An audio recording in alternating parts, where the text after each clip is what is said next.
السلام عليكم ورحمة الله، سعيدة بلقائكم مجددا في هذا الفيديو الخفيف الظريف. نتمنى ان شاء الله كل من شاف هذا الفيديو يدعم الاخت وصال. صراحة تفرجت في الفيديو ديالكم اليوم، نتمنى ان شاء الله يا ربي يفكك على خير بحكم قلتوا.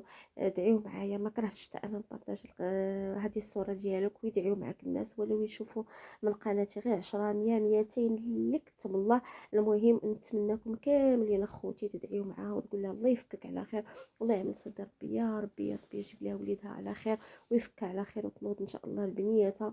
يا ربي يا ربي على خير. صراحه راه كيف ما انت كتبكي وفيك الحريق، والله العظيم الا حاسين بك، وتا انا قسما بالله الا بكيت معاك فرحت معاك. ونتمنى ان شاء الله يا ربي يجيب لك الفكاك على خير، ونتمنى لكم ان شاء الله السعاده ويدوز كل شيء بخير وعلى خير. نتمنى كل من شاف هذا الفيديو يدعي مع اختي وصال، والله يفكك على خير والله يجيبه على خير يا رب العالمين.